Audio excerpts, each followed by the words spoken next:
आप सबको राम राम। चलिए आज हम जानेंगे आषाढ़ एकादशी को देवशयनी एकादशी क्यों कहते हैं और चातुर्मास में शुभ कार्य क्यों वर्जित है। आषाढ़ मास के शुक्ल पक्ष की एकादशी को देवशयनी एकादशी कहा जाता है। सूर्य की मिथुन राशि में आने पर यह एकादशी आती है। इस दिन से चातुर्मास का आरंभ हो जाता है। इस एकादशी के दिन से भगवान श्री हरि विष्णु क्षीर सागर में शयन करते हैं। फिर 4 महीने बाद तुला राशि में सूर्य के आने पर जब कार्तिक शुक्ल एकादशी आती है तब उन्हें उठाया जाता है। उस दिन को देवोत्थानी एकादशी कहा जाता है। इस बीच के अंतराल को ही चातुर्मास कहते हैं। इस 4 महीने में विवाह, दीक्षा ग्रहण, यज्ञ, गृह प्रवेश जितने भी शुभ कार्य है वे सभी त्याज्य होते हैं। भविष्य पुराण, पद्म पुराण तथा श्रीमद् भागवत पुराण के अनुसार हरि शयन को योग निद्रा कहा गया है। संस्कृत में हरि शब्द के सूर्य, चंद्रमा, वायु, विष्णु आदि अनेक अर्थ होते हैं।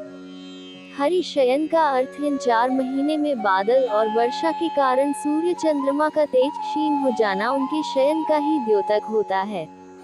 इस समय में पित्त स्वरूप अग्नि की गति शांत हो जाने के कारण शरीर गत क्षीण हो जाती है।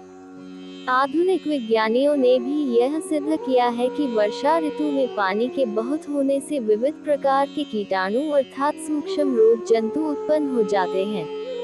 वातावरण में पानी की मात्रा बहुत होती है और सूर्य तेज भूमि पर कम होने के कारण बहुत से रोग फैलते हैं।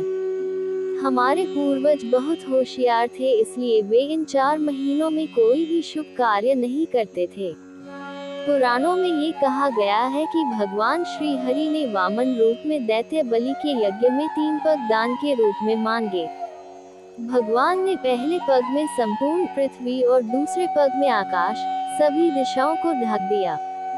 तीसरे पग में बलि ने अपने आप को समर्पित करते हुए सिर पर पग रखने को कहा। इस प्रकार के दान से भगवान विष्णु जी प्रसन्न होकर असुर राजा बलि को पाताल लोक का अधिपति बना दिया और मनचाहा वरदान मांगने को कहा। बलि ने वर मांगते हुए विष्णु जी से कहा कि भगवान आपके अलावा मुझे कुछ नहीं चाहिए, इसलिए आप हमेशा के लिए मेरे महल में आकर रहिए। विष्णु जी बोले तथास्तु। बलि चक्रवर्ती के पाताल लोक में रहने चले गए। विष्णु जी बलि को दिए वचन में बंधे थे। ये देखकर माता लक्ष्मी बहुत दुखी हुई। समस्त देवताओं से विमर्श करने के बाद माता को एक युक्ति सूझी। माता लक्ष्मी सामान्य स्त्री का रूप धारण किया और राजा बलि चक्रवर्ती के पाताल लोक गई और उसको रक्षा सूत्र बांधी। तब बलि चक्रवर्ती ने माता को उनके पसंद का कुछ भी मांगने को कहा। तब माता लक्ष्मी बोली, हे राजन, आप मेरे पति को अपने वचन से मुक्त कीजिए। बलि चक्रवर्ती विष्णु जी को उनके वचन से मुक्त किया और दोनों के सामने हाथ जोड़कर खड़े हो गए।